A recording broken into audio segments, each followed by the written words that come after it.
Film festival. Oh yeah, and look at yeah. Good. Will you say hi to them for me? I wonder if that lady mayor is still there.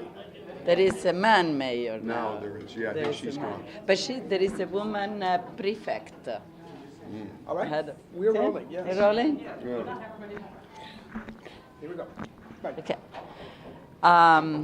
Bill Murray, Isle of Dogs, a wonderful movie. How much were you involved in throughout the script when Wes started talking to you about it, and what immediately felt that is something you wanted to take part of?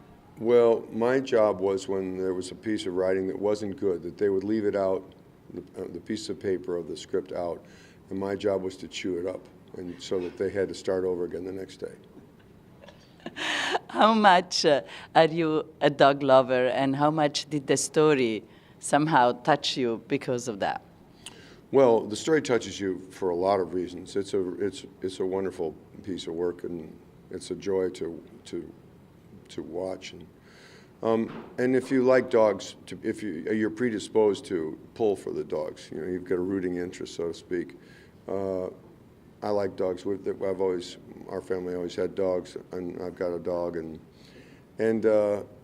you don't ever want anything to go wrong for a dog. You really want a dog to be, you know, just protected through life. So, and when you tell a story about one, I think the first one that got me was Old Yeller. And I remember crying my eyes out when Old Yeller died. So, since then, I've always been on high alert for dogs, making sure they're okay. Of course, the film, though, is a metaphor, and it has all kinds of political meanings behind it. And years ago and today, very contemporary. So can we talk about that aspect of the film?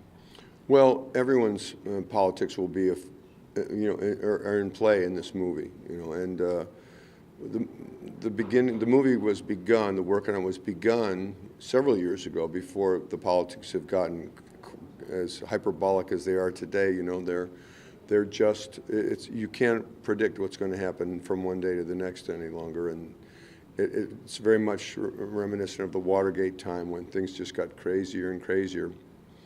So we'll see what happens now, and you know, there's a lot of intensity about politics, and I think that there's some, you know, the divisiveness and the antagonism is not helping anyone at all, you know, and people have to understand we've got to get along. It's gone too far, you know. It's not about the fighters, you know. It's about the fight. Is Wes Anderson, we take it, is one of those directors that when he calls with an idea, you say, like you mentioned before, where do I show up? Mm-hmm. Is that you feel a very kindred spirit artistically? Oh yeah, when I feel like I'm connected to him all the year long, even if I don't see him.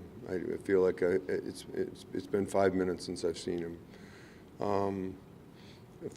As a filmmaker, he's just he just keeps outdoing himself, outpacing himself, and we've had some wonderful movies. I've been part of them in all kinds of ways, and the experience of making movies with him is really a delight. I mean, he really makes the making of movies his life, so, you know, it's really easy. It's not a jangly experience to work with him. You work hard, but it's not jangly at all. And one last question about the music. We saw you at the premiere playing the drums. You did the same with Wes Anderson on the red carpet in Berlin. You have a band, you play classical music. How much is music really a part of your life? And tell us more about your band. Well, the band is called New Worlds. Jan Vogler, a great cellist, Mira Wong on violin, and Vanessa Perez on piano. And they're one's from East Berlin, one's from Peking, and one's from Venezuela. So I'm in here with these communists, you know, trying to make them understand capitalism, trying like crazy, and democracy and everything. I'm working on it.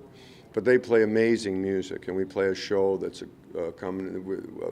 combines written word, you know, great American literature and poetry and songwriting, as well as the influences of European music that were influenced by American writers. So it's a beautiful show. It's a lot of fun. We knock them dead. These guys are just crazy killer players. They're so good. And I'm just kind of hiding behind them, you know, just sort of water skiing behind their talent and having a great time. We're having a really good time. What do you play in the band? Well, I play a little bit of rhythmic bell, and I sing and I talk. That's what I got. That's all I got for them. I'm not going to try to compete with these three. They're way up there. They're all, you know, soloists that fly over the world to play solo, and with orchestras, and it's like an all-star band. You've got three soloists. It's pretty damn hot. Pretty hot. All right, thank you very much. Sure. Who put you together?